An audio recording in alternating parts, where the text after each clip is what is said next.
택합시다. 어느 본문이든지. 딱 폈는데 네.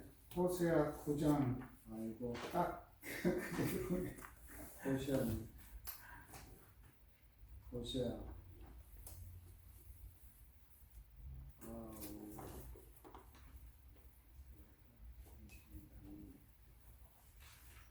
호세아 9장.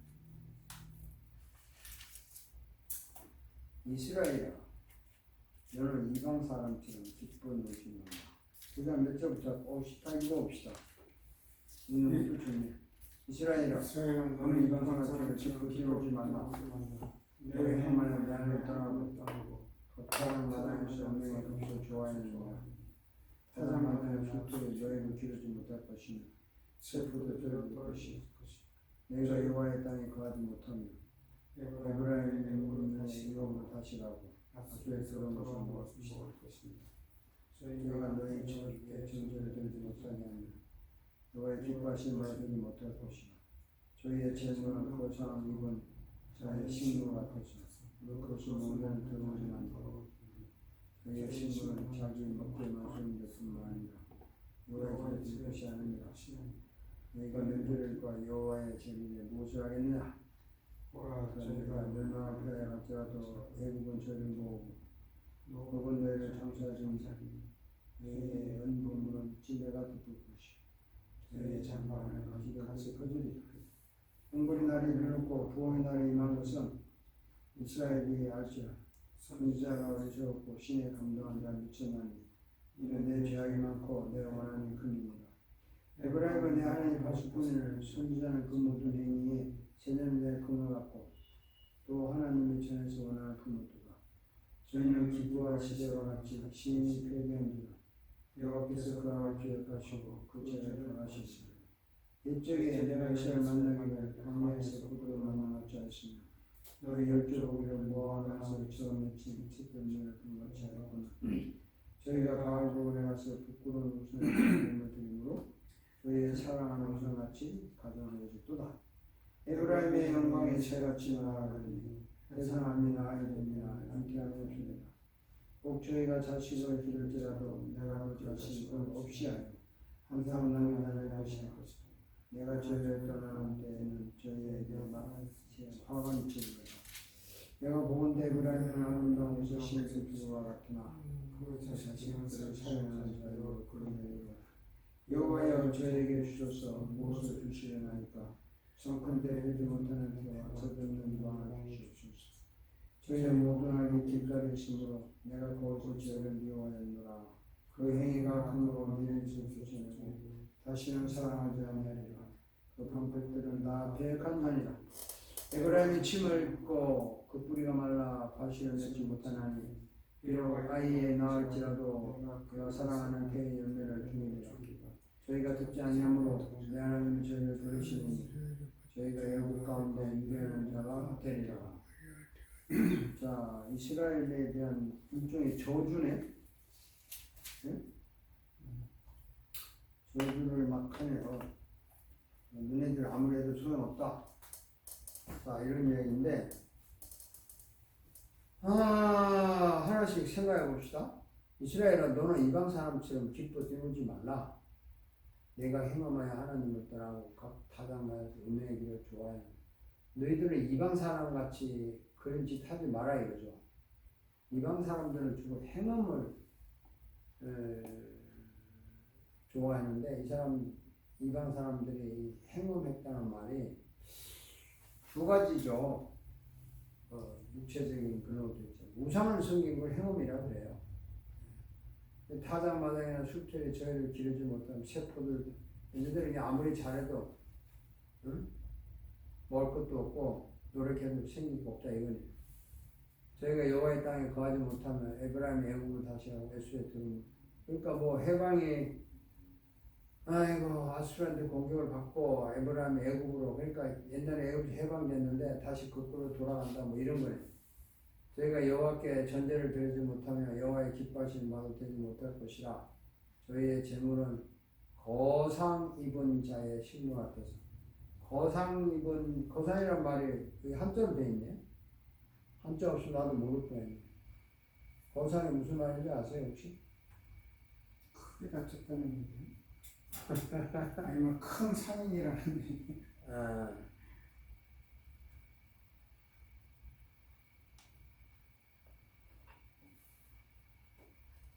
여기 있네. 초상집에서 먹는 음식을 말하는 것인데 그것을 부정하게 이렇게 그러니까 이제 저 초상집에 거하는 사람을 거상이라. 뭐 한국도 마찬가지로 초상하면 그 초상집에 가가지고 술 먹고 밤새도록 고수도 파고 뭐 이러더라고. 왜 그 짓을 하는지 모르겠어. 여보세요?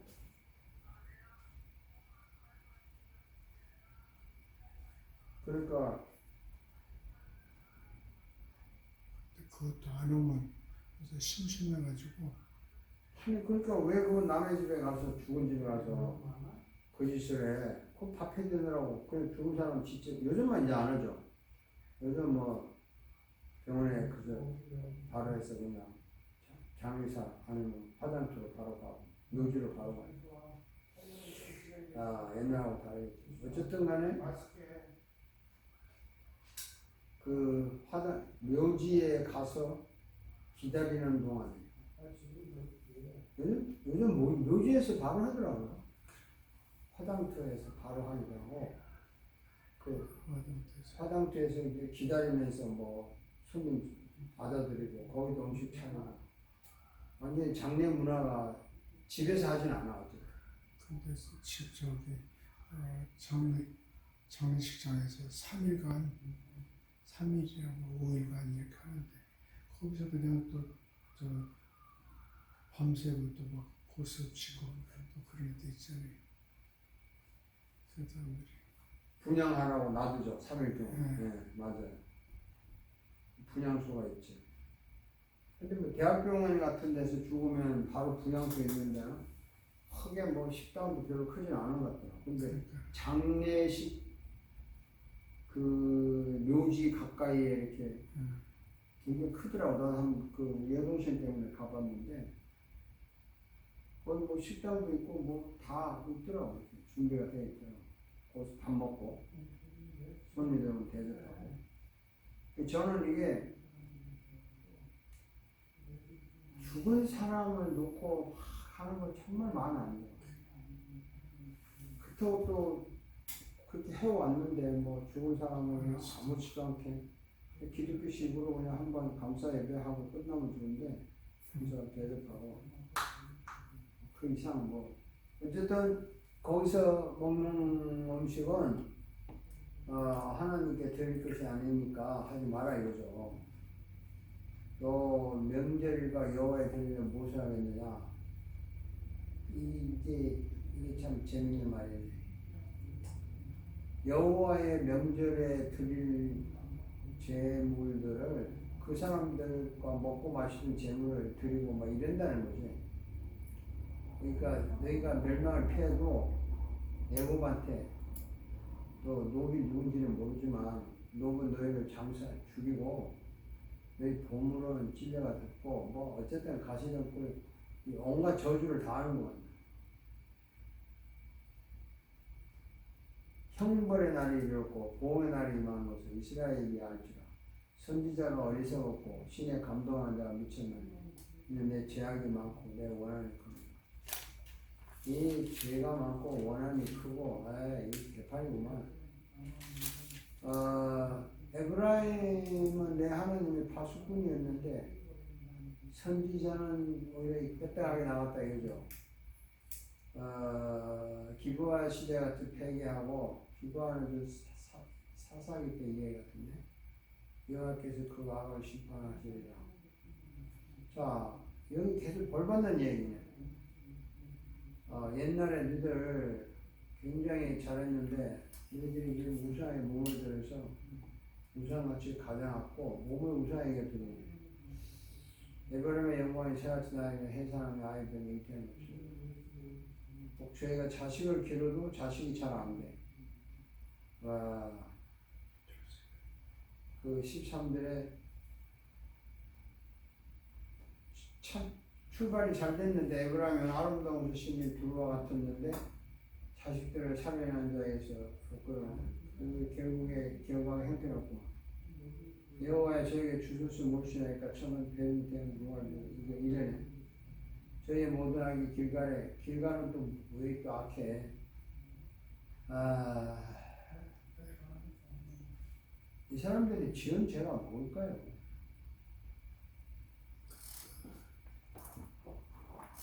결국 이 사람들이 하나님을 떠나서 우상을 섬겼다는 얘기인데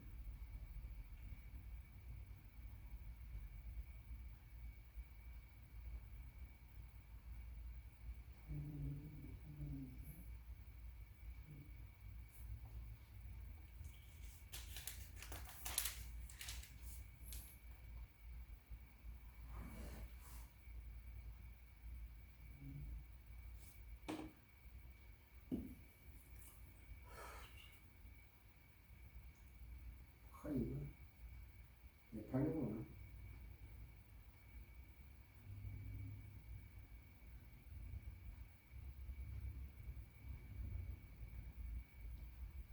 이렇게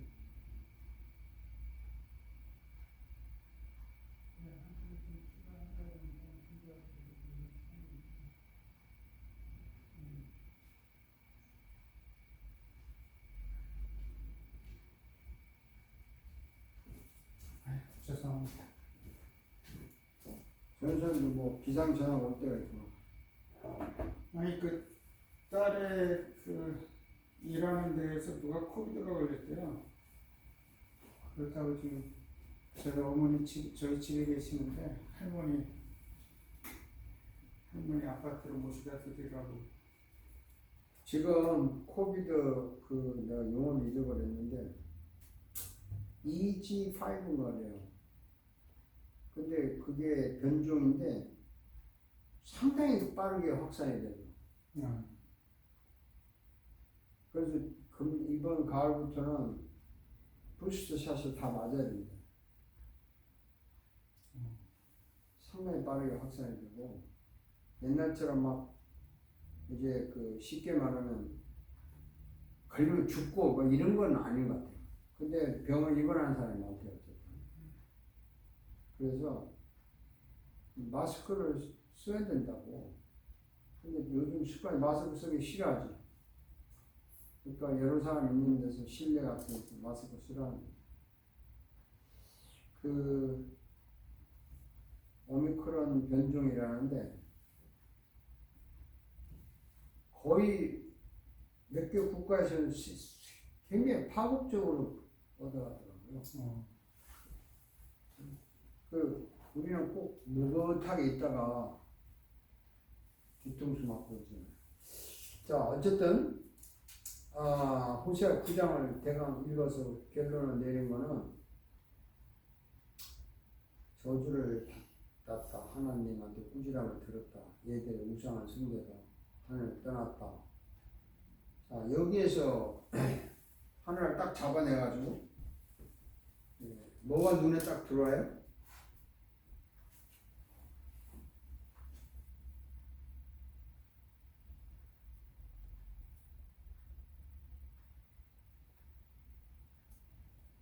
멸망도 있고 보험도 있고 몇 절? 6절에 멸망이라는 부분. 네. 원래 얘가 멸망을 피하여 갈지라도 애국은 소용없다 이거지. 그 다음에 7절에 보응의 날이 임하고, 그러니까 멸망과 보응이 있다. 그런데 멸망과 보응이 호세아 9장에서 나타나 눈에 들어오는 달이다. 그러면 이제 이걸 가지고 설교를 만들어 궁리를 하는 거죠. 멸망, 보응. 근데 보응이 참 묘하네.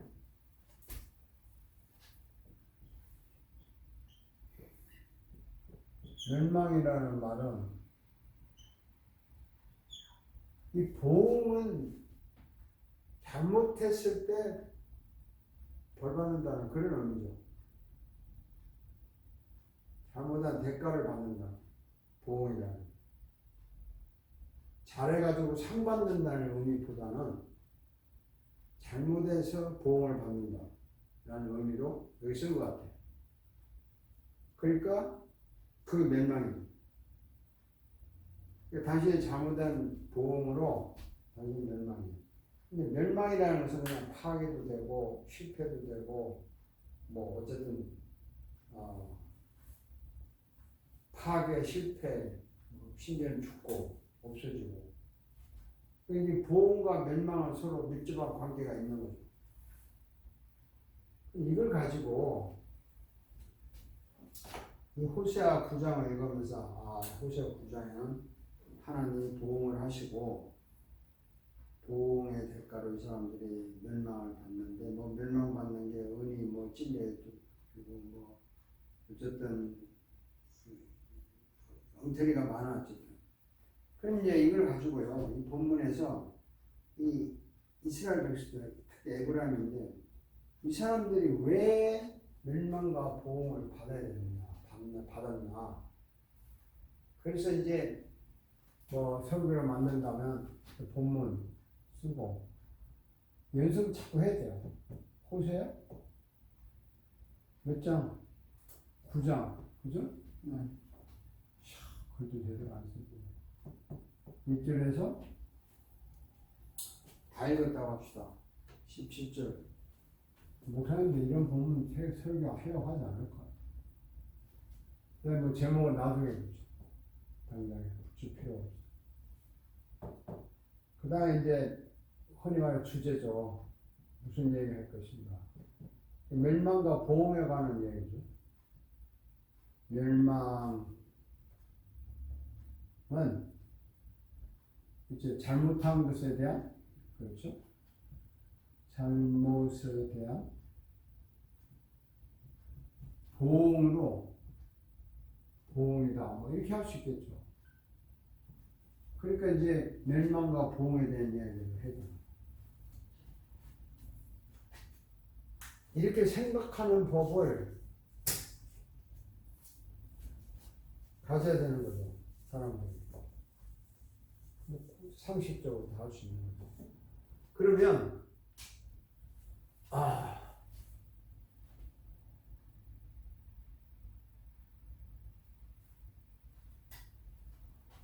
티칭 파트를 만들어야 돼요. 보편적인 내용.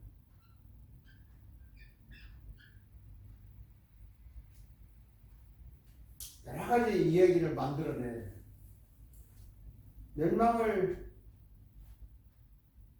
멸망을 받아야 될 이유가 있는 것은 이제 보응으로 하는데, 멸망과 보응에 대해서 보편적인 이야기, 누구나 공감이 가는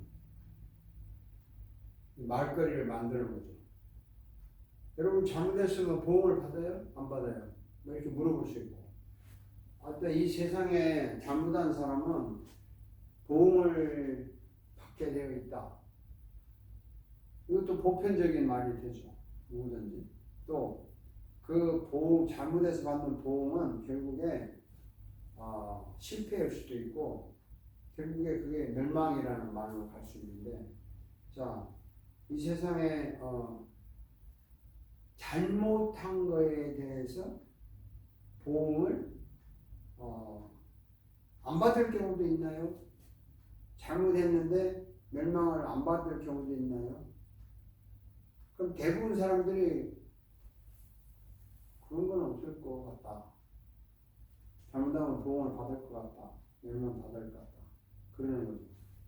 그래서 이 인간의 법칙 중에, 자연의 법칙은 아니지만 인간의 인류의 그 도덕적인 법칙 중에 싫든 좋든 누구나 공감이 가는 것은 잘못한 것에 대한 어떤 보응을 받고 그 보응으로 인하여 자신이 굉장히 슬프고 비참해질 수 있다. 그게 이제 멸망과 보응에 대한 설명을 하는 거예요. 그래서 이 세상의 모든 사람들의 마음속에 잘못을 저지르면 보응을 싫어하고 두려워하고 그 보응에 대한 대가로 내가 혹시 실패할까, 벌받을까, 망할까 염려를 한다. 여러분 보험 받고 싶어요? 멸망 받고 싶어? 이렇게 물어보면 싫다 그럴 거예요. 자, 그래서 여기서 이제 모든 사람들의 공감이 가는 이야기를 보험과 멸망에 대한 이야기를 할 수 있어요. 딱 귀에 들어오게 해야 됩니다. 사람이 잘못하면 뭘 받아야 돼요? 뭐라고 답이 나와요? 벌을 받죠 이렇게. 그렇죠. 벌 받아야 되죠. 그 벌 받는 게 일종의 보응이에요. 근데 벌 중에 가장 무서운 벌은 어떤 벌일까요? 사형이죠. 죽는 거지. 네. 그러니까 이 멸망이라는 말 속에는 국가가 멸망했다가 없어지는 거예요. 인간이 멸망했다가 없어져요. 그러니까 이제 잘못하면 보응을 받고 그 가장 무서운 결과는 이제 멸망이다. 다 이제 맞다. 공감이 갔어. 불교 신자도 맞다. 무식한 사람도 맞다. 공감이 갔어. 그게 보편적인 이야기를 질문을 던져야 돼. 질문 던질 수 있다. 그 다음에 이제 풀칭으로 가는 거죠. 그렇다면 저도 뭐 설교를 매주 하니까 이런 고민을 하고 하는 거야.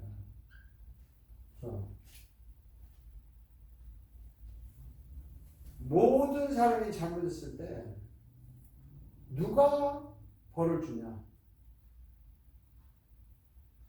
이렇게 물어볼 수 있어요. 모든 사람이 잘못했을 때 누가 벌을 줘요? 하나님.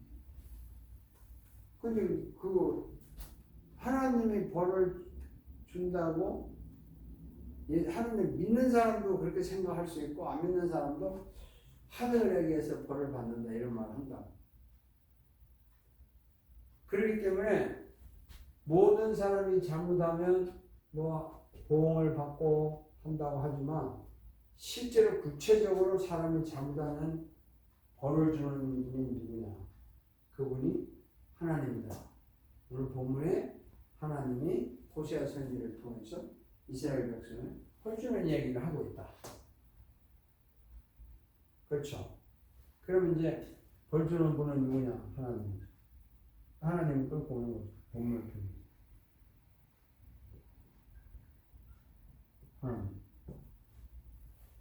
벌 받는 사람이 본문에 누구였어요? 이스라엘 백성이야. 이스라엘 백성이 왜 벌 받아요?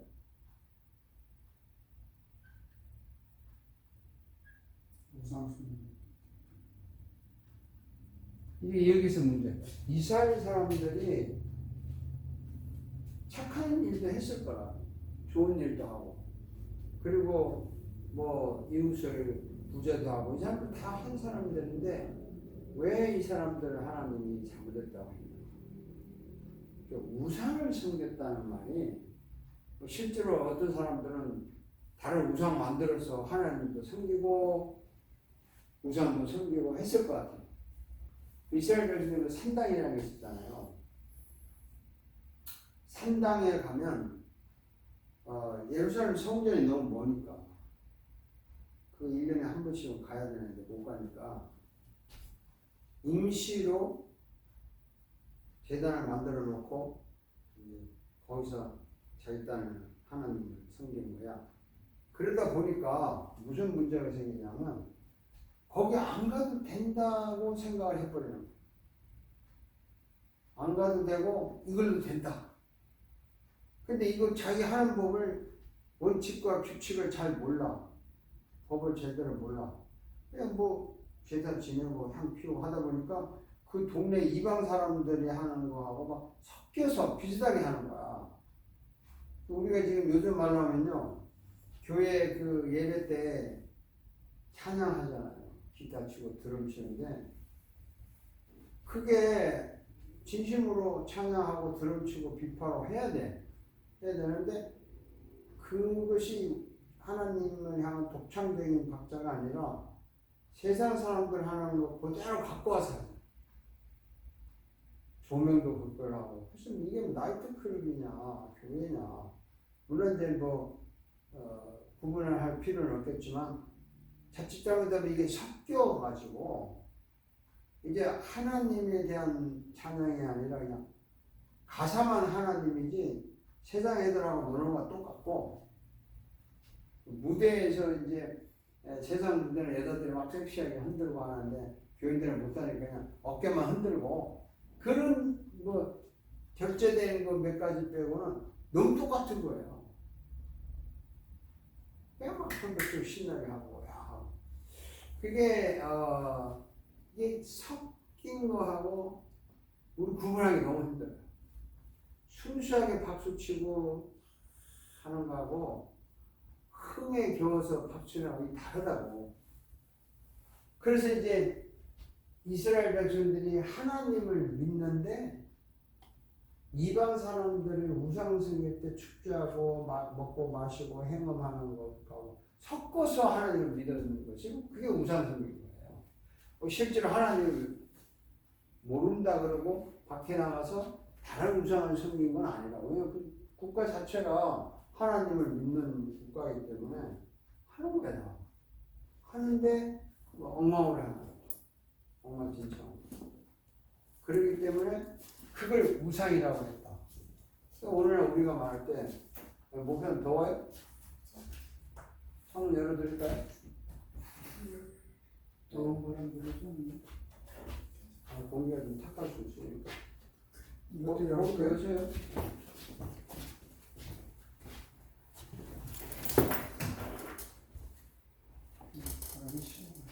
그래서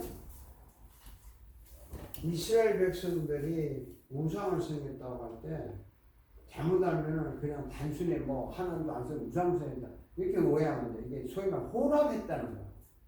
근데 오늘도 기독교인들이 우상을 섬기는 게 뭐냐면 혼합으로 하나님을 믿는 거예요. 예배인지 이게 세상 사람들이 강연인지 또 세상 찬양이 뭐 세상 사람들 콘서트를 하는 건지 이게 혼합이 돼 있어요. 그래서 막 하고 뭐 감동받고 눈물을 흘렸다고 하는데 이게 우상인 거예요. 근데 이게 구분이 안 해버려 지금 말이에요. 뭐 젊은 애들이 뭐 구분이 되겠어요?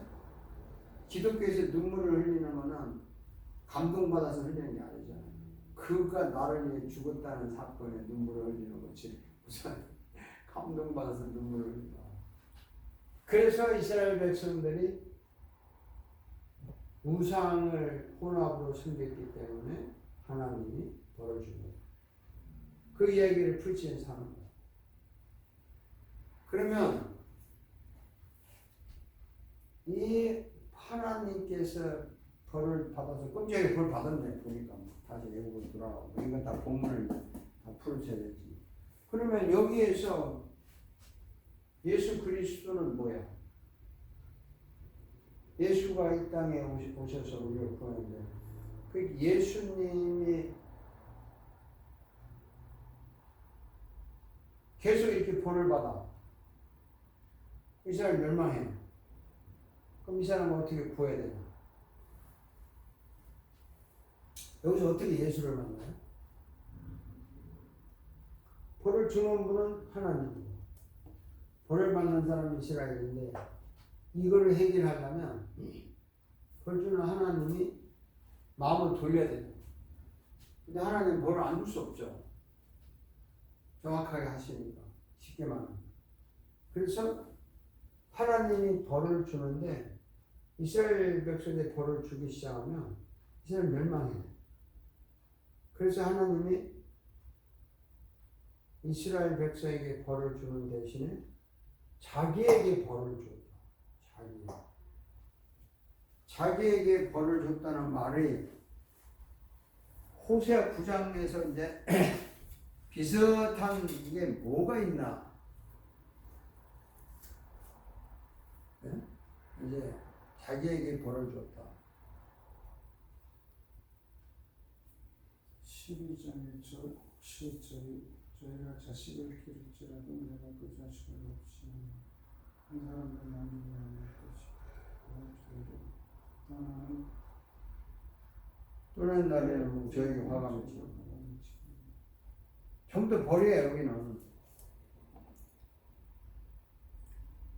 다 벌이야. 에브라임이 침을 입고 뿌리가 말랐고 저희가 듣지 않으면 결국 열국 가운데 유배하는 자가 되리라. 내 하나님이 저희를 버리시리니. 그래서 하나님이 17절에 보면 저희를 버린다 그랬잖아요. 그럼 하나님이 버리지 않아야 되잖아. 그래서 이제 너희가 좀 5절에 보면 너희가 명절이고 여호와의 절이라 무엇을 하겠느냐, 뭘 할 것이냐, 뭐 아무것도 없어. 여기는 완전히 그냥 저주야. 좋은 말이 하나도 없어. 예? 여호와께서 그 악을 기억하고 죄를 벌하리라. 그래서 화가 미치다. 전부 다 벌이에요. 자, 그래서 여기에서 헤어날 길이 뭐냐? 헤어날 길은 뭐냐? 쉽게 말하면 우리 이제 기독교식으로 구약식으로 말하면 벌 안 받으면 회개해야 되는 거 아니야? 돌아와야지. 순수하게 하나님 섬기는 쪽으로 돌아와야 되는데 자기 힘으로 못 돌아온다. 자기 힘으로 올 수가 없어. 인간은 자기 힘으로 돌아오기는 너무나 벅찬 거야. 그래서 이제 호세아가 이제 호세아 전체를 보면은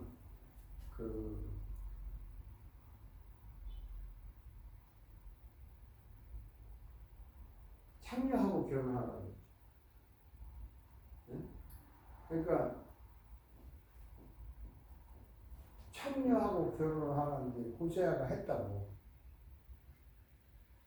호세아가 이 말을 하면서 자기가 선지자인데 자기가 창녀하고 결혼했으니까 사람들이 호세아를 뭘로 보겠어? 그 말 듣겠어요? 아니 뭐 제가 설교하는데 예를 들어서 제가 술집여사하고 결혼을 해가지고 여기 와서 살면서 설교를 하면 여러분 죄를 듣겠냐고. 아씨 목사님 술집여사한테 빠져가지고. 근데 어쨌든 그 호세아가 창녀와 결혼을 해서 이제 또 도망갔잖아요. 여자가 도망갔는데 하나님 또 가서 데려오라잖아. 그러니까 이 미치는 거죠. 돈 주고 데려와 또 차죠. 하나님이 그렇게 해서 그 여자를 다시 데려와서 살으라고 했단 말이죠. 그러니까 하나님 자신이 호세아에게 한 것을 보면 하나님 자신이 호세아 같은 심정인 거야. 호세아가 이제 이런 말을 한 게 있어요. 하나님 내가 어떻게 미치겠습니까? 어떻게 이 여자를 또 야 니만 미치냐? 나도 미치겠다. 이스라엘 같은데 데려도 또 가능하고 또 하고 나도 미치겠다 이거야. 그래서 하나님 자신이 벌을 받음으로 이 벌을 면제를 했다는 이야기를 끄집어내야 돼요. 그렇게 길이 없어. 벌 주는 분이 벌을 안 줘야 돼. 얘들은 끊임없이 벌 받았지만 하니까. 그러니까 보세요. 저나 여러분이 계속 나쁜 짓 하면 벌 받아야 되는데 나쁜 짓 계속 해. 그러니까 우리는 뭐 죽을 수밖에 없는 거야. 보험과 멸망 죽어야 되는데 우리를 살리는 길은 우리가 나쁜 짓 안 해서 살 길은 없는 거야. 계속 나쁜 짓 하니까. 그래서 결국 거꾸로 말하면 하나님이 벌 안 주는 수밖에 없어. 벌 안 주니까 우리는 계속 나쁜 짓 하지만 그럼 하나님이 벌을 그냥 안 주면 그건 공의로운 하나님도 아니고 사랑의 하나님도 아니야. 하나님이 자기가 대신 벌을 받아서 우리에게 벌을 안 줬기 때문에 그 대신 벌 받는 하나님을 보고 우리가 감동을 받아서 우상을 섬기지 않게 하는 것이 그게 복음이잖아. 그게 예수 그리스도가 우리 대신 죽었다는 거죠. 그러니까 뭐 이 멸망과 복음을 가지고 이제 예수 이야기를 잡아내는 거예요. 이렇게 함으로써 결국 이스라엘 백성도 구원을 받는다. 이걸 이제 끄집어내야 돼. 상당히 어려운 얘기죠. 그 다음에 이제 힐링에 나옵니다.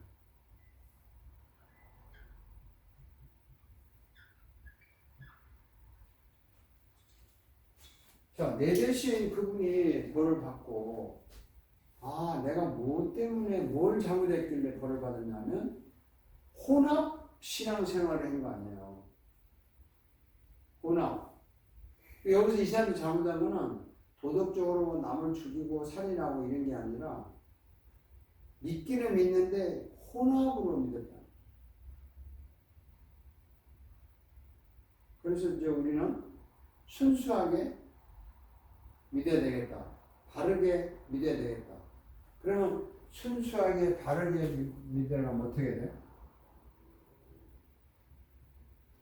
바르게. 내가 그렇게 믿어야 된다고. 자, 한번 대답해 봅시다. 순수하게 바르게 믿는다. 그 무슨 말이에요? 어떻게 해 순수하게 바르게 믿는다? 좌우를 치우치지 않고 하나님을 바라. 좌우 치우지 않고 맞죠? 또 순수하게 바르게 믿는다. 어떤 거예요? 하나님이 내 위에 항상 계시다는 것을 의식적으로 항상 의식한다면 내 중심이 내 무게의 중심이 흔들리지 않을 거야. 그것도 맞죠? 그것도 맞는데 조금 더 본질적으로 생각해 보시죠. 이 사람들 왜 혼합으로 믿었을까요?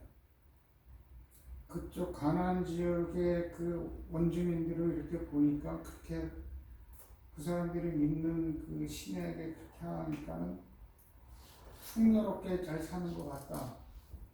그러니까 우리도 한번 저렇게 한번 따라가 보자. 이런 그 유혹에 빠져가지고 그렇다고 우리를 건져내시는 하나님을 또 완전 배제하기는 좀 그렇고 하나님은 눈에 안 보이고 그 우상은 눈에 보이고 그러니까 한편으로는 이쪽으로 가고 한편으로는 이쪽으로 가고 하는 그런 게 아닐까요?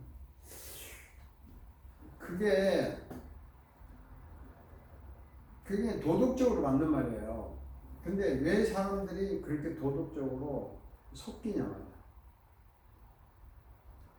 우리가 본질적인 얘기를 할 때는요, 이 사람들이 왜 혼합을 했냐면 기준이 없는 거야. 기준에 딱 보면 이렇게 하라 하지 마라 기준이 있잖아요. 기준이 없으니까 그냥 좋은 게 좋은 거야. 근데 그 기준은 율법으로 만들어 주셨잖아요. 그러니까 이 사람들이 기준을 무시했다는 거죠. 기준을 무시하고 기준대로 안 하고 요즘 말로 하면요, 예수를 믿는데 성경을 모르고 예수 믿어. 그냥 뭐 착하게 살고 열심히 기도하고 그래도 찬양하고 하면 잘 믿는 그래. 그렇죠. 요즘 잘 믿는 기준이 있어야 되잖아. 근데 기준이 없어. 그 기준이 유일하게 성경인데 성경을 모르는 거야. 성경을 어떻게 알아요? 그냥 뭐 성경 모른다는 말은요, 뭐 아니 안 읽었다 이런 게 아니라 성경을 100번 1000번 읽어도 모르는 사람 많아. 성경이 말하는 것을 제대로 알아야지. 성경을 모르면서 예수를 너무 잘 믿어. 말이세요? 우리가 지금 그렇다니까. 오늘날 많은 사람들이 성경을 그냥 읽기는 하지만 제대로 안 돼요. 교회가 성경을 제대로 가르치는 시스템을 만들어야 되는데 예배하고 끝나. 그리고 또 어디 모임 같은 데 가면 성경을 가르치는 것이 아니라 자기들 만든 교재를 가지고 디스커션을 이런 식이야. 그래서 이 사람들이 왜 혼합을 했냐면 기준이 없잖아요. 우리 것도 맞고 너네 것도 다 맞으니까 섞인 거죠. 그래서 우리가 순수하게 믿는다는 말은 기준을 알아야 된다. 성경대로 믿어야 순수한 거예요. 바르게 믿어야 순수한 거예요.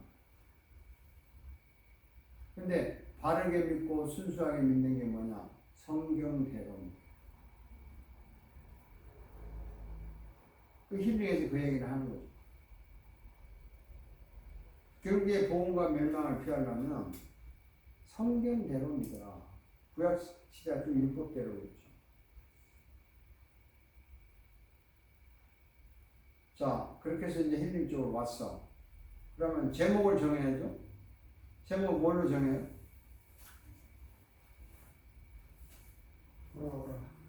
돌아오라. 제목 뭘로 정해요? 돌아오라는 이거하고 좀 다르. 기준을 잡아. 그렇지. 그런 것도 괜찮죠. 너의 기준이 뭐냐? 뭐 예를 들면 뭐 기준을 만들라. 기준을 잡아라.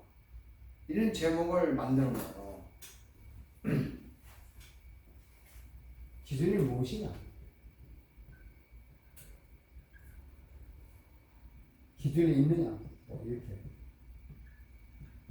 등등. 이러면 이제 호세아에 가지고 한편의 설교가 윤곽을 잡죠. 이걸 이제 자꾸 리뷰하면서 살을 붙이고 뺄 빼고 성경 인용 구절도 집어넣고 하면 또 한편의 설교가 나오는 거예요. 더 기도하고 또 고치고 기도하고 고치고 굉장히 강한 그게 나오죠. 이게 중요하다고 이런 게. 그래서 프리칭 파트에서 십자가 사건을 끌어내면은 그러니까 성경대로 믿는 게 힐링이 나오잖아요. 네. 성경은 예수에 관한 이야기를 하고 있잖아요. 네, 프리칭 파트에서 그렇죠. 하나님하고 하나님이 대신 벌을 받았다는 거죠. 네. 거기서 그 관계를 십자가를 예를 들어서 갑자기 하나님과 인간의 관계, 인간과 인간의 관계, 인간과 인간의 죄성과 하나님의 그 인간에 대한 그 죄를 보험해 주시, 용서해 주는 그 십자가의 그런 거를 좀 어떻게 연결을 좀 시키면은. 그렇죠. 연결되잖아요. 벌을 누가 받느냐? 하나님 자신이 대신 벌을 받아서 이스라엘 백성 용서를 하는 거다. 그러니까 옛날에는 하나님 자신이 이제 벌을 안 받고 제사를 짐승을 죽여가지고 용서해 줬잖아요. 짐승이 대신 멸망했고, 짐승이 대신 또 멸망했고. 근데 파이널리 이거는 아니고 하나님이 대신 자기가 벌을 받기로 하고, 그래서 완전히 용서해 주기 위해서 예수를 보냈고, 예수의 십자가 사건은 결국에 보험과 멸망을 피하게 하는 유일한 방법인데, 이거를 믿고 순수하게 믿고 바르게 믿으려면 이걸 이야기하는 건 성경밖에 없어요. 그러니까 성경대로 믿는 게 순수하고 바르게 믿는 거예요. 어제 저한테 1년에 한 번씩 전화하는 목사님이 있어요. 동구에. 목사님 안녕하세요. 내가 그분이 전화하면 항상 알아. 돈 좀 보내달라고 하는 사람. 1년에 한 번씩. 자기가 이제 그거 하는 사람이에요. 자기는 다른 신학을 이야기하겠다. 용감해. 그리고 지금 그분이 제일 공격적으로 싸우는 대상이 누구냐면 한국의 합동측이에요. 총신. 이 친구가 총신 나왔거든. 나와가지고 나왔는데, 이 청교도 정신 틀린 게 많다. 웨스민스 신앙 고백서 틀린 게 많다. 뭐 이래가지고 이제 쫙 하니까 난리가 난 거 아니에요. 아니 뭐 한국에서 웨스민스 신앙 틀린 게 많다 그러면 뭐 이 사람이 나쁜 놈이지. 그 청교도 같으면 일종의 청교도 엉터리 많다. 그래가지고 막 상당히 이 사람이 세게 하는 바람에 한국의 총신 쪽에서 결국 이 사람 쪽으로 판단 난 게 많아요. 용감해. 나도 이제 이 사람 왜 좋아하냐면 이 사람이 말하는 게 맞단 말이야. 그럼 내가 평소에 생각하면 똑같은데 나는 상식을 아니 그 상식선인데 목이 열려고 그랬더니 아니 목사님 그 상식이 아니요. 뚱뚱이 사람들은 엉터리로 하고 있어요. 싸우자는 거야. 어서 오세요. 여학생이 오니까 분위기가 확 상해. 그러니까 상식선에서 그게 말이 안 되는 나는 그 상식인데 여러분 이거 물어볼게요. 예수님이 십자가에서 죽은 사건이 또 하나 물어볼게요.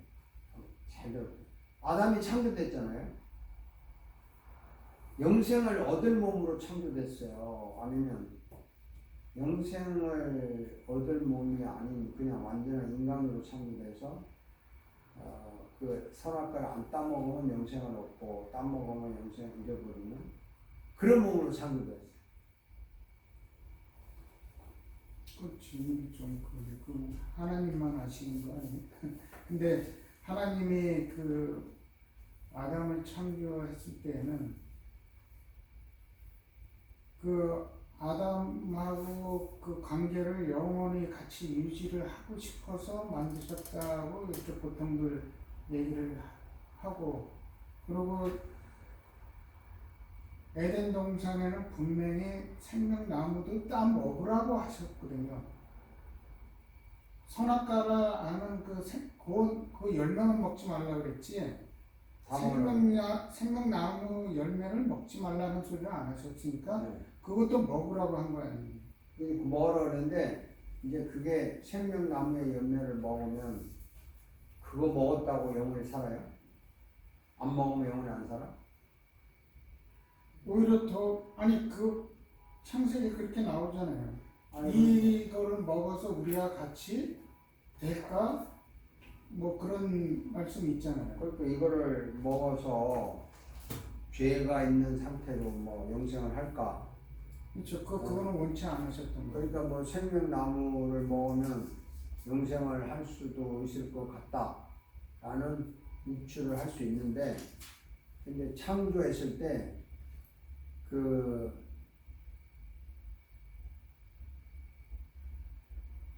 생명나무의 실과도 먹고 영생할까 하노라. 그러니까 이거 먹고 또 영생을, 그러니까 그 생명나무를 먹으면 영생을 할 수 있는 가능성도 있는 거죠, 그 나무가. 그런데 아담이 창조될 때 원래 영생을 가진 사람으로 창조를 한 거냐, 그냥 사람으로 창조했다가 이 선악과를 안 따먹고 잤으면 영생을 주는 거냐, 따먹었기 때문에 영생을 안 준 거냐, 어떻게 생각해요?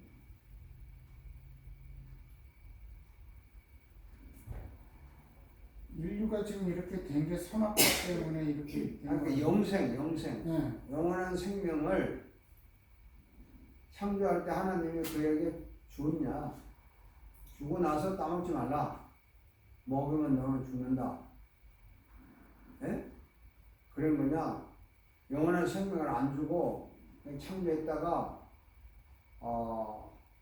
선악과를 안 따먹고 계속 살면은 왜 영원히 함께 살려고 한 거냐? 근데 에덴 동산에서 아담하고 하나님은 항상 동행하셨잖아요. 네. 동행을 했다는 거는 아담하고 계속 같이 그렇게 살고 싶어서 하신 거 아니에요? 그러니까 영원히 살고 싶어서. 예. 예? 그러니까 안 따먹어서 영원히 사는 거잖아. 그렇죠. 선악과를 안 따먹어서 영원히 산다는 거죠. 그러니까 따먹어서 영원히 사는 것을 뺏겼잖아. 예. 그러니까 영원히 산다는 건 영생이잖아요. 예. 그러니까 창조할 때 이미 영생을 준 거잖아. 같이 살려고. 예. 그러다 잃어버렸잖아. 예. 이게 맞냐? 내가 이제 말하는 게 맞냐? 창조할 때 영원히 살려고 안 하고 이 선악과를 먹나 안 먹나 봐가지고 테스트하려고. 안 먹으면 영원히 살 거고 먹으면 안 살 거려고 그런 몸으로 창조했냐? 말도 아닌데 이게 엄청난 시비거리가 된 거예요. 그래서 뭐 나도 모르는 말인데 한국의 총신에서 이거 가지고 이제 학자들이 막 능동적 순종이라고 그러더라고요. 뭐냐 그게? 그랬더니 예수님이 능동적으로 순종을 해서 우리에게 영생을 얻게 했다. 우리는 영생을 얻는 데 순종에 실패를 해서 예수님이 대신 순종해져 가지고 영생을 줬다. 우리가 지켜야 될 율법을 우리가 못 지켜서 예수님이 대신 다 지켜줘서 우리에게 영생을 줬다. 이게 능동적 순종이래요. 예수님 신앙 고백서에 보면 예수님이 우리 대신 모든 걸 다 지켜줬다는 말이 있어요. 그러니까 우리 대신 다 지켜줬기 때문에 우리가 구원받아요. 그런 거예요? 한 번도 그런 논쟁 안 해봤지. 구약에 보면 율법을 완전히 지키면 생명을 얻게 할 수 있다는 가능성이 있는 말이 신명기 같은 데 있어요. 그러니까 율법을 다 지키면 살려니와 그 말이 산다는 말이 이제 그냥 죽지 않고 산다는 말이지만 이제 그 구원, 영생을 얻으려니와 여기가 포함되어 있는 단어들이라고.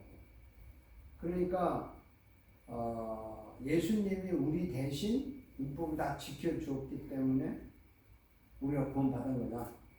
율법 지킨 걸로 인정을 해서 구원했다. 그래? 그거 맞아? 그렇게 들었죠.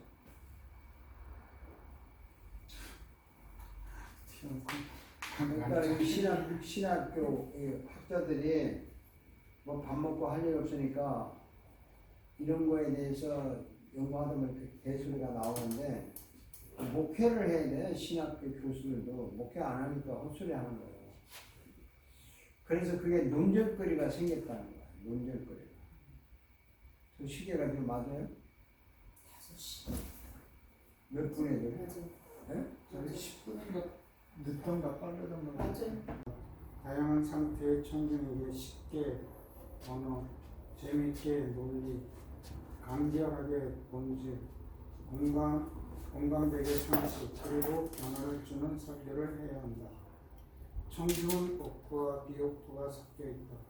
그럼에도 불구하고 설교자는 옥토와 비옥토를 향해서 설교를 해야 한다. 옥토와 비옥토를 향해 동시에 설교하는 설교자는 그래서 고민한다. 성령의 도우심으로 설교자와 청중이 옥토가 되도록 진심으로 땀이 피가 될 만큼 기도를 해야 할 고민이 있다. 실제로 이게 말은 이렇게 썼지만요.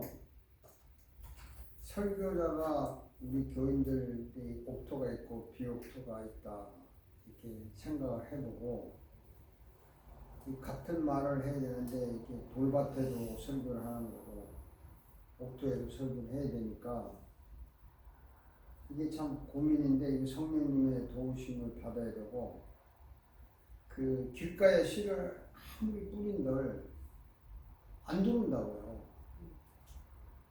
그러니까 길가에 뿌리는 씨는 세상 이야기 하는 거나 뿌리지 영적인 게 들어오지가 않아요. 그러니까 이거를 설교할 때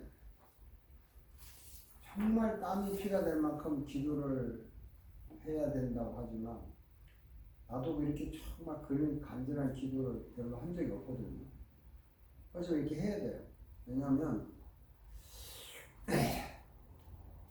사람이 오늘이라는 날 있잖아요. 오늘이라는 날은 내 일생에 있어서 한 번도 나한테 온 적이 없는 날이에요. 맞습니까? 오늘 맞잖아요. 그러니까 처음 오는 거잖아요. 우리는 매일 똑같은 오늘이라고 생각하는 사람이 있고 오늘은 내가 한 번도 경험하지 못했던 시간이 온 거라고. 그러니까 이게 얼마나 싱싱하고 얼마나 프레시하냐. 그래서 오늘 이 자리에 설교할 때 예배에 온 이 사람들은 오늘 처음 만나는 사람이라고 생각을 해야 돼요.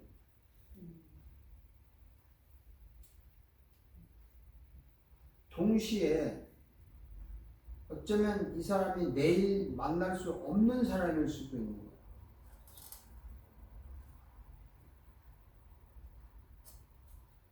그러면 이 설교 시간에 옥토 비옥토도 있고 이분이 지금 혼자 이 사람들이 앉아 있는데 오늘이 처음이자 마지막이잖아요.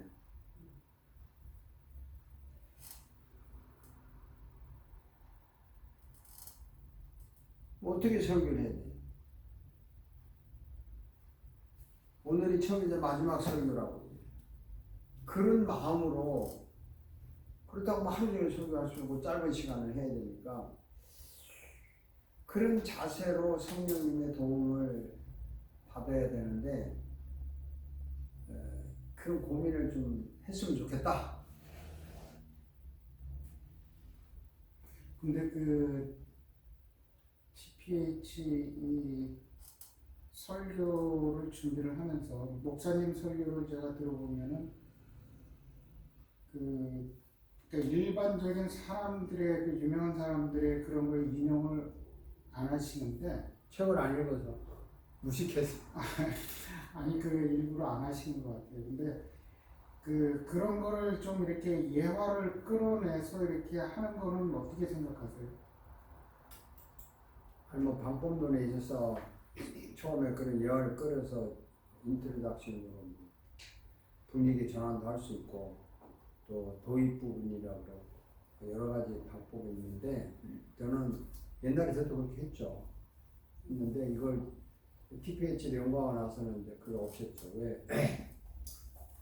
이 예배라고 하는 거는 세상에 말하는 연설도 아니고 제가 처음에 그랬지만 설교는 강연도 아니고 옹변도 아니고 연설도 아니고 강해도 아니고 강의도 아니에요.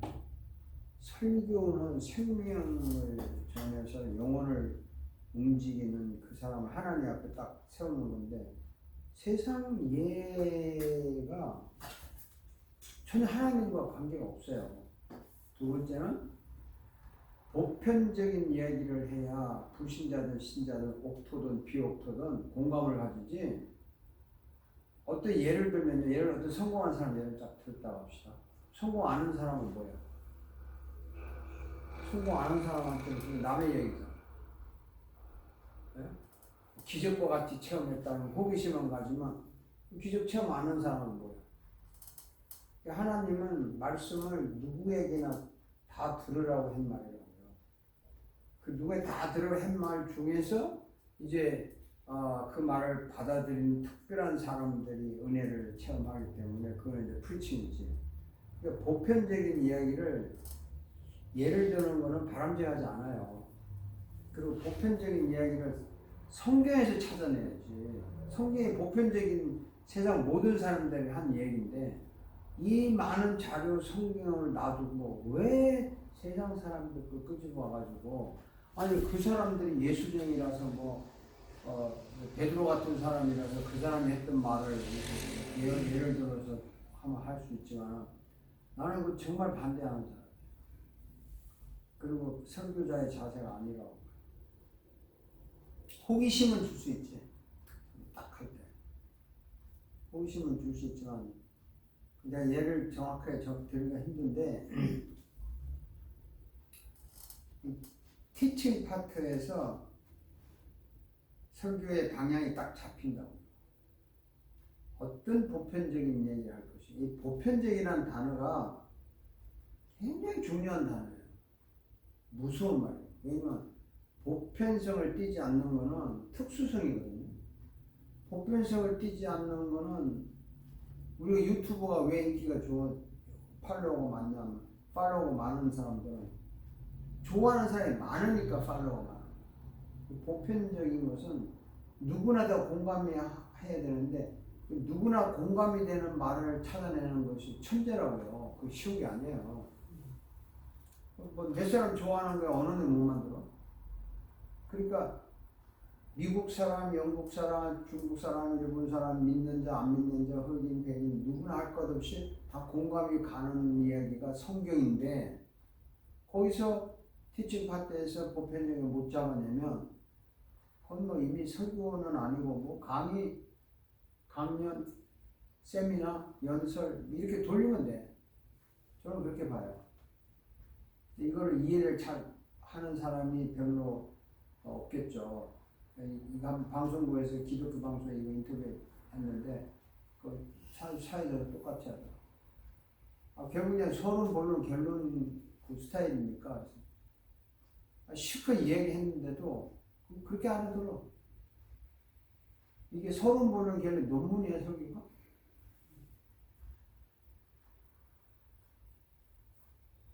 그래서 성경에서 보편적인 찾아내고 성경에서 구원의 원리를 찾아내고 성경에서 내가 변화하는 원리를 찾아내야 되는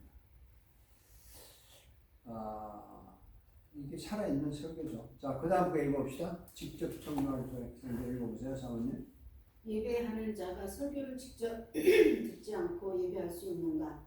직접과 예배라는 말을 동시에 언급한 이유가 있다. 방송, 인터넷, TV, 라디오, 비디오, 온라인 등등을 통해서 듣고 보는 예배 중계가 성경적 예배인가라는 질문이다. 특별한 상황, 예를 들자면 입원, 환자나 군대나 교도소 탄압받는 지역 등등에서 예배에 참여할 수 없는 상황에서 방송을 통해 예배 시간을 보는 것을 예외로 인정하더라도 방송을 통한 간접 예배가 성경적 예배인가? 예배 현장에서 설교자와 청중이 직접 서로 인격적 관계를 가지는 직접 예배가 성경적 예배인가? 예배 중계를 보는 간접 청중이 예배자인가? 예배 현장에 있는 직접 청중이 예배자인가? 영정 사진을 앞에 놓고 눈물을 흘린다고 사진 속의 영정으로 눈물을 흘릴까? 방송 중계 예배하는 움직이는 영정 사진을 보고 행동하는 것과 다를 것이 있는가? 예배 우상이 아닌가? 사랑하는 사람들이 멀리 떨어져서 만날 수가 없어서 계속 사진이나 화상으로만 대화를 주고받으면서 죽을 때까지 사랑했다며 어떻게 판단해야 할까? 구약시대 이스라엘이 멸망한 가장 큰 이유 중에 하나가 영적 가는 우상숭배였다. 우상숭배의 핵심적 장소가 산당이다. 처음에는 예루살렘 성전까지 갈 수 없어서 대안으로 시작한 것이 산당이다. 하나님을 섬기고 경배한다는 목적과 이 의미는 같았다. 다만 장소가 달랐을 뿐이다. 이것이 서서히 확대되고 보편화되면서 자연스럽게 우상숭배로 변질되어 갔다. 우상숭배 예배가 사회적, 정치적 부정배와 윤리적 타락을 자연스럽게 만들어갔다. 그리고 멸망에 이르렀다. 계속요? 네, 끝까지 읽고 얘기해. 특별한 상황을 예외로 인정하는 것들이 성경에 간혹 제시된다. 그러나 특별한 상황을 보편적 상황으로 인정하는 것을 성경은 허용하지 않는다. 시대의 흐름을 따라 방송 설교가 보편화되어 간다. 간접 청중이 점점 늘어간다. 헌금도 인터넷으로 간접적으로 전달된다. 코비드-19으로 온라인 예배가 정상 예배처럼 인식되어 간다. 무대에서 연기하는 배우가 현장에 참여하는 청중 없이 연기를 한다면 방송용으로 무대를 꾸미고 배우의 연기를 생방송으로 중계해도 배우와 청중의 인격적 교류가 가능할까? 야구 경기장, 축구 경기장, 풋볼 경기장에서 관중이 하나도 없이 선수들끼리 경기를 해도 선수와 관중의 인격적 관계가 형성될까? 예수님은 공생의 3년 동안 만나는 사람들을 가르쳤고 만나는 사람들에게만 전파했고 만나는 사람들만 고쳤다. 아쉽게도 예수님을 직접 만나지 못한 사람들을 혜택을 받지 못했다. 예수님의 공적인 임재, 법적인 임재가 일어나는 곳이 예배의 현장이라고 하면 잘못된 해석일까? 설교와 청중의 인격적 만남의 현장의 예배만이 예배라고 주장한다면 시대에 뒤떨어진 것인가? 설교자는 청중을 예배 현장으로 이끌어 와야 하고 예배 현장에서 성령님을 통한 설교로 주님의 임재를 체험하게 할 사명을 받았다고 한다며 반대할 이유가 있을까? 받았다고 한다면 그죠? 사모님 읽으셨는데요. 무슨 말이에요 이게?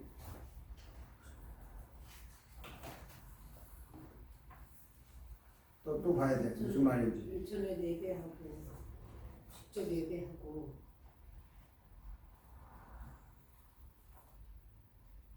이게 무슨 말입니까?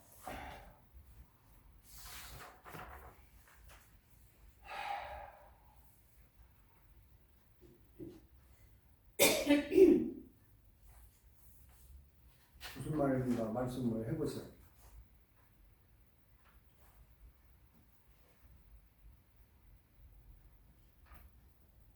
직접 예배하고 간접적인 예배, 인터넷 예배 뭐 이런 거 하고 어떤 게 진짠가? 어떤 게 진짜 같아요? 직접 예배하는 예배가 진짜는 그러니까 간접 예배라는 말은 이제 얼굴과 얼굴을 안 보고 화상으로 화상, 온라인, TV 특별히 뭐 병원의 환자들이야 그럴 수 있겠지만 이 키워드가 뭐냐면요. 얼굴과 얼굴을 대해야 된다. 이게 진짜 예배다. 두 번째는 환자나 이런 교도소나 특수 상황에서 이번에 코비드 때문에 못 가가지고 예배를 했다는 상황을 그 특수 상황이잖아요. 이게 특수 상황을 보편적인 것으로 만들어 버린 거야. 이스라엘 백성들이 왜 우상을 섬겼냐면 예루살렘 성전에 못 가니까 이제 멀고 나라도 죽죠 나고 하니까 매일 산당에서 임시로 처수를 했는데 그게 예루살렘 성전에 못 가기 때문에 임시로 했는데 그게 특수한 상황에서 일어나는 일인데 어느 날 이게 보편적인 걸로 돼버려서 거기 안 가도 돼 여기서 예배하면 돼 이렇게 돼버린 거라고. 그런데 지금 이게 현대 기독교의 위기는 신학적인 문제도 있겠지만 이 대면 예배와 이 온라인 예배를 동시에 해서 사람들이 예배했다고 하는데 이게 기독교를 말아먹는 무서운 전략에 빠졌다는 것을 인식하는 사람이 없어요. 뭐 그게 못 나오면 온라인 예배했다는 거야. 맞아요? 저는 죄송합니다. 말씀드립니다. 그 온라인 예배를 이제 코비드 기간 동안에 계속 했거든요. 했는데 오해하지 말고 좀 들으시면 저는 온라인 예배라도 샤워 다 하고 그리고 아침에 먹은 거 다 설거지 다 끝내고 그리고 온라인 예배에 참석을 했어요. 참여를 했어요. 생방송입니다. 네. 다른 사람도 그렇게 하는 걸로 생각을 했어요. 저는. 근데 제 친구가 상당히 믿음이 좋은데 한번 제가 좀 깜짝 놀란 게 그냥 일어나가지고 그냥 앞에 가서 그냥 예배 참석을 한다는 거예요. 그러니까 뭐 세수도 안 하고 그냥 이거는 아니지 않나. 영정 사진 앞에 놓고 우는 거지. 근데 대부분 다 그렇게 하더라고요. 아니 뭐 양보 입고 정장을 하고 하든 그냥 하든 지금 설교자와 인격적인 만남이 없는 예배 이게 예배냐? 문제는 예배는 왜 그 하나님이 이스라엘 성전에 오라고 했냐면 그때 당시는 하나님이 내가 이 성전에서 너희를 만나겠다. 여기에서 너희와 말하겠다. 법계에서 민수기에 보면 하나님이 법계에 있는 데서 모세를 불러서 하나님이 여기서 말씀하고 모세가 듣고 대화했다 그랬다. 실제로 음성을 들었다고. 대면이잖아. 그러니까 하나님이 성전은 내가 여기에 나타나서 너희들과 이야기하겠다. 보이지 않는 하나님의 음성을 들려줘서 대면인데 그게 하나님을 만난 거잖아요. 그래서 성전으로 오라는 거예요, 사람들이. 1년에 한 번씩 와도 뭐 오게 한 거니까. 이제 1년에 한 번이 아니고 이 사람들 절기 때마다 갔는데 북쪽으로 갈라진 이스라엘은 남쪽으로 가면은 곤란하니까 북쪽에다가 그냥 산당 안식 그 단과 베델에다 두 군데 성전 비슷한 거 지어가지고 했잖아요. 그러니까 하나님이 원하시는 게 얼굴과 얼굴이에요. 천국에 가서도 얼굴과 얼굴에 맞대어 본다. 그래서 얼굴과 얼굴이 보는 이게 수업은 괜찮아요. 수업은 온라인은 예배라는 컨셉은 얼굴과 얼굴을 선교자와 맞대지 않고 하는 예배가 과연 예배냐? 뭐 코비드 같은 특수한 상황에서 할 수 있었지만 그게 정상이냐라는 질문을 던진 거예요. 여기서. 어떻게 생각해요? 근데 저는 그 자세가 더 중요하지 않나는 생각이 들어요. 그런 특수 상황이니까. 아니 그때 당시 온라인으로 예배할 수밖에 없는 상황에서의 그 자세는 전산이 옳은 거죠. 자세가 바른 거죠. 그를 온라인으로도 자기 자신을 갖춰야지. 그렇지만 그 어디까지나 특수 상황에서의 예배지만 그게 정상이냐 하는 질문이에요. 여기에 대해서 고민을 안 해 사람들이. 고민 안 하고 뭐 그거 어떠냐. 뭐 전사의 말씀 나를 그 시간에 딱 일어나서 정장하고 나 예배했다. 뭐 설교 듣고 은혜 받았다. 뭐 이게 이제 같이 가버리는 거예요. 그래서 이제 뭐 모든 사람들이 그 온라인 예배 시간에 집에서 정장하고 가족이 다 앉아서 예배했다면 정상이냐? 그럼 앞으로는 이제 대면 예배 필요 없고 전부 다 그렇게 간단 말이죠. 그리고 그렇게 가기로 했다가 그것도 아니다 해가지고 중간 상태를 취하는 교회가 생겼어요. 좋은 교회 사람도 안 오니까 목회가 안 돼. 큰 데를 자꾸 모이니까 돼. 근데 큰데 사람들이 자기 동네 사람들 뭐 1시간 거리는 사람들, 2시간 거리는 사람 오면 무리하잖아. 그러니까 그쪽에다가 브랜치를 만든 거야. 어떻게 만드냐면 두 가지야. 그쪽에 적은 교회 목사하고 만나서 우리 교회를 합치자. 어? 이해가요? 우리 교회 합치자. 그래서 이제 예를 들어서 뭐 우리 교회는 적은데 저기 샌디에고에 뭐 엄청나게 큰 교회가 있는데 야 여기서도 거기를 가는 사람이 있는데 우리 교회는 안 오고 그러니까 그 샌디에고에 있는 목사님이 그러니까 우리 교회 합치자. 우리 교회 이름을 샌디에고 교회 이름으로 바꿔버려요. 그리고 샌디에고 그 교회가 여기도 있다. 그러면서 여기서 이제 내가 목회를 하는 거야. 하는데 설교는 저쪽에서 영상으로 딱 보내. 화면으로 다 봐. 그리고 여기서 찬양하고 광고하고 헌금하고 현장에서 네? 현장에 온 거지. 그래서 여기 담당 목사는 관리하는 목사지 설교하는 목사가 아니야. 이렇게 또 변형이 된 게 많아요 지금. 그래서 지금 캠퍼스 철치라고 해요.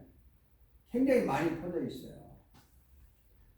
자, 뭐 어쨌든 사람을 끌어오기 위해서 하는 방법을 하다 보니까 이해는 가는데 그게 정상이냐 하는 질문을 듭니다. 내가 하는 말 어디까지? 성경에서 말하는 정상적인 예배냐? 적은 사람이 모여도 대면으로 해야 돼.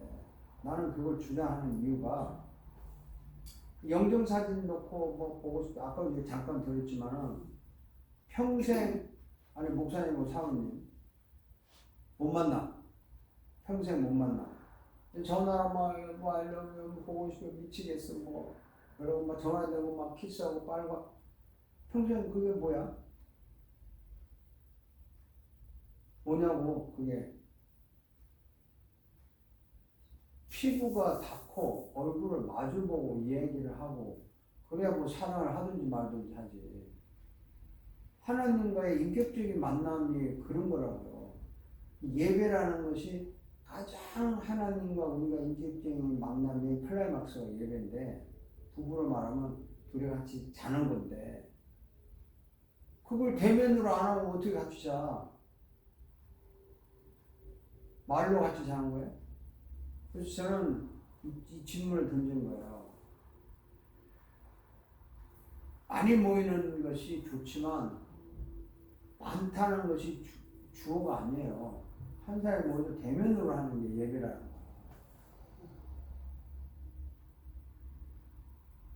이 성경대로 아까도 여기 말했지만 순수하고 바르게 믿는다는 게 성경대로 믿는 게 순수하고 바르게 믿는 거지. 내가 도덕적으로 깨끗하고 나는 그 도덕적으로 깨끗하고 내가 착하게 사는 기준이 성경에 맞춰서 도덕적으로 바르고 착하게 기준이 있어야지 그냥 불교식으로 착하고 바르게 그 기독교에서 말할 건 아니잖아. 그래서 우리가 파이널리 모든 걸 얘기할 때 우리의 파이널 기준은 성경이고 성경에서는 주님과의 만남을 인격적인 영적인 만남은 예배 현장이거든요. 그래서 예수님의 그 사마리아에서 뭐 이것도 아니고 저것도 아니고 이제는 신령한 진정 예배할 때가 온다 지금이다. 그러니까 그 뭐냐 예수님이 거기 있으니까 너 지금 예배해도 된다 이 얘기 아니야. 이런 거를 알고 교인들에게 설득을 하고 이해해서 주일날은 현장에 와야 된다. 예배하러 와야 된다. 이게 진정한 예배다. 라고 가르치면서 코비드 때문에 어쩔 수 없는 상황인데 그럴 때 온라인으로 하면 못 오니까 뭐 군대도 깜빵도 가고 뭐 지하에 숨은 사람들도 못하니까 그때는 어쩔 수 없는 특수 상황에서 하지만 지금 그때 그러더라도 자세가 전사님처럼 바른 자세로 예배를 해라 이렇게 가르쳐야지만 이것도 맞다라고 하면 이제 문제가 생깁니다. 확실히 틀린 게 폐단이 있는 게 그렇게 해서 온라인으로 몇 년을 하다 보니까 교회 가는 게 싫어지고 그냥 거기서 때우게 되는 근데 가끔 온라인 가서 예배 참석하면 확실히 틀려요. 뭐 그래서 이제 전사의 말씀은 확실히 틀리다 맞다고 제가 항상 강조하면서 그럴 기분이 아니라 원리를 얘기하는 거예요. 분명히 대면으로 해야 맞다는 거예요, 예배가. 네. 그 원리를 얘기하지, 그걸 다르더라. 자꾸 이렇게 감정이나 기분에 의해서 평가를 하기 시작하면요, 나중에 또 흔들려요. 네, 또 흔들려요. 저는 뭐 강하게 주장합니다. 이스라엘 백성이 망한 게 산당 때문에 망했어요. 구약성경 쫙 읽어봐요. 간음했다, 계속 간음했다. 걔들이 도둑질하고 살인도 했지만 그 산당 때문에 도둑질하고 부패가 하고 부정했거든요. 기도합시다. 하나님께 감사합니다. 오늘도 우리가 많은 걸 연구하고 배웁니다. 사실 굉장히 중요한 것도 되는데 요즘에 코비드 이후에 일어난 이 현장 예배와 대면 예배와 그다음에 비대면 예배, 온라인 예배와의 갈등, 그리고 유튜브를 통한 예배, 이거는 하나의 그 종교 훈련, 경건 훈련을 하는 건지는 몰라도 예배라고 하는 것은 아니라는 거 하나님이 아시지 않습니까? 많은 교인들이 이 예배의 개념이 흐려져서 기독교가 서서히 이제 세속화되어 가지고 나쁜 쪽으로 흘러가도 아무도 여기에 대해서 강력하게 주장하는 사람도 없고 또 이걸 부르짖는 사람도 없습니다. 많이 모이면 되고 또 자기 교회가 크면 훌륭한 것이라고 하는 소위 말하는 이 번성주의, 번창주의, 또 이렇게 많이 모이는 것이 최고라고 하는 경제 원리, 교회가 이렇게 물들어가고 있습니다. 교회가 아닌 기업이나 또 사업이나 뭐 학교나 이런 것들은 얼마든지 그런 경제 원리를 적용할 수 있지만